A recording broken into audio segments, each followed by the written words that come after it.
Praise the Lord dear friends. ఈరోజు 1000 prices in తెలుగులో part 26 కీర్తనలు 68వ అధ్యాయం 4వ వచనంలో యెహోవా అను ఆయన నామమును బట్టి ఆయన సన్నిధిని ప్రహర్షించుడి.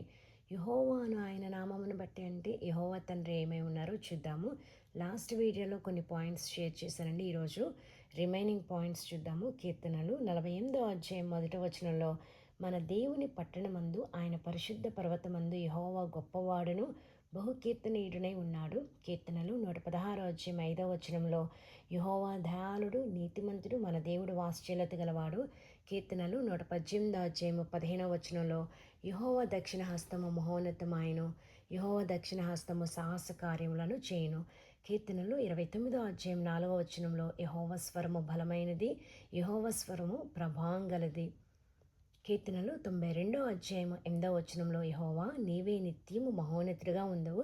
కీర్తనలు 83వ అధ్యాయం 18వ వచనంలో యెహోవా అను నామము ధరించిన నీవు మాత్రమే సర్వలోకములో మహోన్నతుడవని వారు ఎరుగుదురుగాక. కీర్తనలు 103వ అధ్యాయం 8వ వచనంలో యెహోవా దయాదాక్షిణ్యపూర్ణుడు, దీర్ఘశాంతుడు, కృపా సమృద్ధి గలవాడు. కీర్తనలు 145వ అధ్యాయం 8వ వచనంలో యెహోవా దయాదాక్షిణ్యము గలవాడు, యెహోవా దయాదాక్షిణ్యములు గలవాడు, ఆయన దీర్ఘశాంతుడు, కృప అతిశయం గలవాడు. కీర్తనలు 136వ అధ్యాయం 1వ వచనంలో యెహోవా దయాళుడు, ఆయనకి కృతజ్ఞతాస్తుతులు చెల్లించుడి, ఆయన కృప నిరంతరం ఉండును.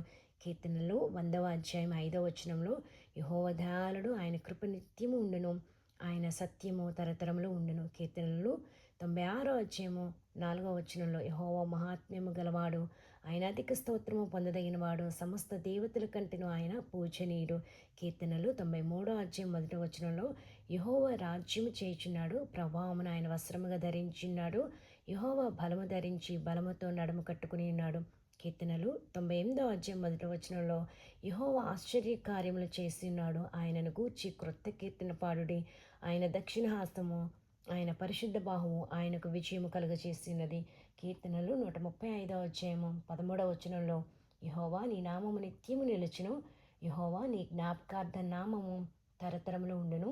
కీర్తనలు 113వ అధ్యాయము 4వ వచనంలో యెహోవా అన్యజనులందరి ఎదుట మహోన్నతుడు, ఆయన మహిమ ఆకాశ విశాలమున వ్యాపించినది.